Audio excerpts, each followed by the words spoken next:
Welcome to episode 111 of OTD, your daily dose of soccer history by 17 Laws Guy. It's February 19, 2009.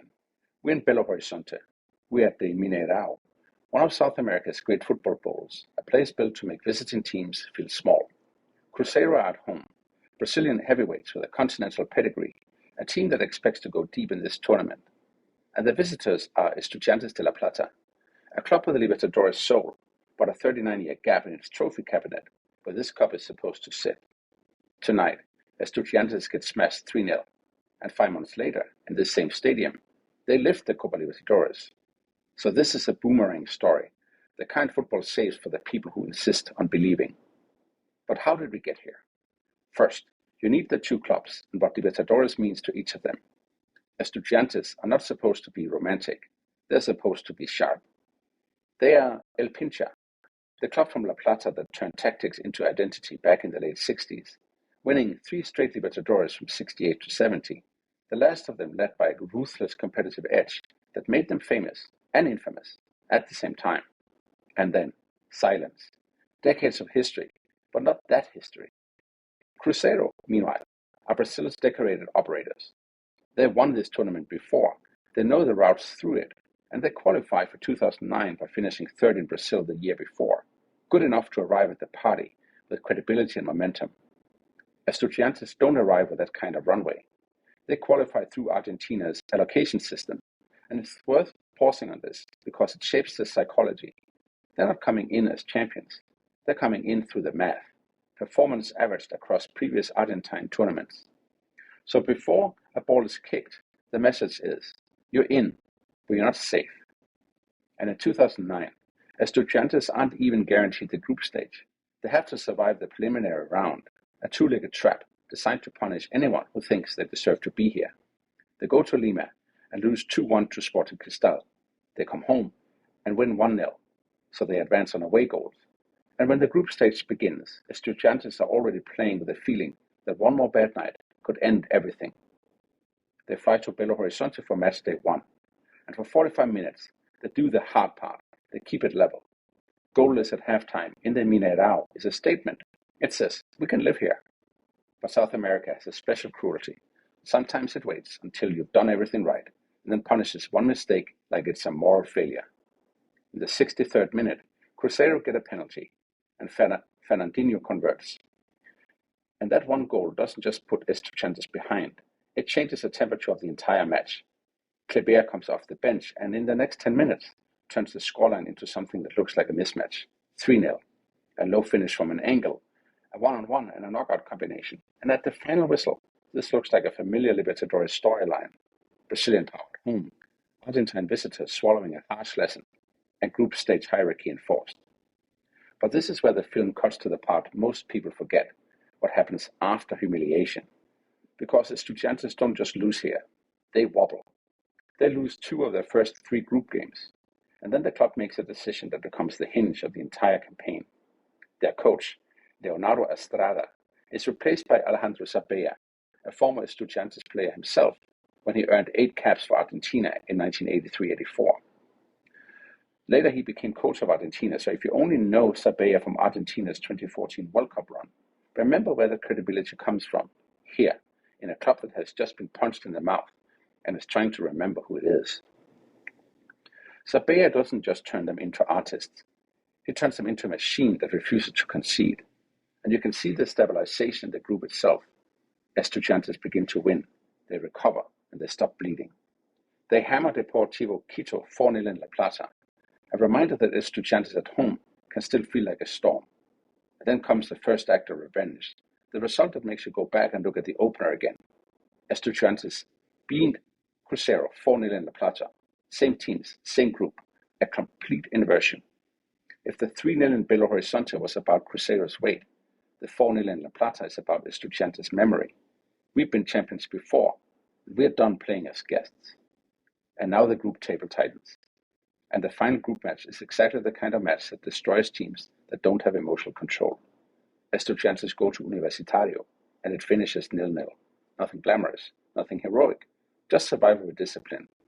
They reach the knockouts, and then the tournament changes. The group stage is chaos, travel, altitude, weird nights. The knockouts are a different animal. 2 legs, small margins, and a premium on not conceding cheap goals. And Estudiantes become terrifying. Round of 16, Libertad of Paraguay. They win 3-0 at home and they draw 0-0 away. Quarterfinal, Defensor of Uruguay, and who had just eliminated Argentine giants Boca Juniors. Estudiantes win 1-0 away, and they win 1-0 at home. 4 knockout matches in, they've conceded 0 goals. This is not a hot streak, this is now an identity. Semi-final, Nacional, another Uruguayan club. They had progressed from the round of 16 on a bye due to the outbreak of swine flu in Mexico. Yes, you heard that right. Story for a different day. And in the quarterfinal, they took out Brazilian giants Palmeiras. First leg in La Plata, Estudiantes 1, Nacional 0. Second leg in Montevideo, Nacional score, and for the first time in the knockouts, Estudiantes have to react. But they do more than react. They win 2-1 on a goal in injury time. It's a kind of result that tells you the team isn't just defending, it has a spine. And now we get to the final, and the symmetry of this story becomes almost too neat, because the opponent is Cruzeiro, the team that battered them 3-0 on this very day in February. After winning that initial group, Cruzeiro, on their way to the final, overcame Universidad de Chile and then 2 Brazilian clubs, Sao Paulo and Grêmio. And now we have the 2-legged final between Estudiantes and Cruzeiro. First leg, 0-0 in La Plata. That scoreline is a trap. It looks like caution, but it's actually positioning, because the 0-0 first leg sets the final up as a single match in Brazil, and if you can survive the first punch, you can start swinging. And then came July 15, 2009. Back to Mineirão in Belo Horizonte, back to the scene of the original damage on this day, February 19. It is still goalless at halftime, but then Cruzeiro score first. Henrique shoots from distance, the ball takes a deflection, and it sneaks in, 1-0. And now, for Estudiantes, that nightmare threatens to repeat itself. Brazilian lead, Mineirão's 65,000 crowd makes noise, history trying to loop. But 5 minutes later, Estudiantes equalize. Cristian Kelly whips in a cross. Cruzeiro's goalkeeper Fabio can't cut it out, and Gaston Fernandes finishes from close range, 1-1. And suddenly the stadium is quiet in a way only a Brazilian stadium can be quiet, stunned, calculating, worried.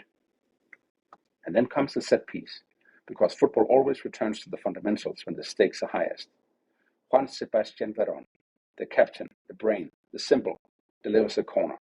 Mauro Bossei rises and heads it in, 2-1 Estudiantes. And that's the moment the story completes its circle. Bossei, tournament top scorer, puts the cup within reach. Veron, whose father starred in Estudiantes' early Libertadores era, is now conducting a resurrection. Cruzeiro throw everything at it late. They hit woodwork. They create panic, but they don't equalize. And when the final whistle goes, Estudiantes are champions of South America again. 4th Libertadores title, first in 39 years. And, a detail that makes it even crazier, they're the first club to win the tournament after starting in the preliminary round. So what does this mean? For Estudiantes, it was a return to the continental throne, not as a nostalgic museum piece, but as a living club that could still outthink and outsuffer anyone. It earned them a place on the global stage at the Club World Cup, where they pushed Barcelona all the way, leading late, before losing it in extra time. They also carried the momentum into domestic success, winning Argentina's Apertura in 2010. And then came the long truth of football. The peaks are rare, and sustaining them is harder than reaching them. The years after 2010 weren't a steady parade of trophies. But that 2009 team had already done the thing that turns a club history from then back into now. For Cruzeiro, the 2009 final is one of those nights that sits in the club's mythology like a bruise. They were at home. They scored first, but they lost anyway. But it wasn't an end-of-road club. Cruzeiro would go on to win major titles again, including league titles and cups, and then, in one of football's harshest reversals, the club would eventually suffer relegation for the first time in its history. And that's the larger so what of this final. It's not a straight line for anyone. Libertadores doesn't crown who you are. It crowns who you can be for 6 months under pressure. So 3 things to take away from February 19, 2009. First, in South American football, humiliation isn't fatal, but only if you learn from it fast. Estudiantes didn't just recover from 3-0. They rebuilt the entire campaign around what that match revealed. And second, coaching changes matter most when they change a team's emotional operating system. Sabella didn't give Estudiantes sparkle, he gave them control. And third, finals are often decided by one mistake and one dead ball. Cruzeiro scored first, and still lost because Estudiantes had leadership, timing, and a set piece that became a headline. On this day in 2009, Estudiantes took a 3-0 beating from Cruzeiro at the Mineirão, and they planted the seed of transformation. Coach out, a league defense sealed, until fate brought them back to the same stadium for the ultimate redemption and their first Copa Libertadores in 39 years. That's all for episode 111 of OTD, your daily dose of soccer history. If you enjoyed this one, please follow the show, leave a rating, and share it with a fellow football historian. Tomorrow, episode 112, February 20, 1986, and Silvio Berlusconi's acquisition of AC Milan, the moment a club, a league, and a whole football economy changed direction. If you've got ideas, corrections, or a story you want me to chase, you can always reach me at otd@17lawsguy.com. See you tomorrow.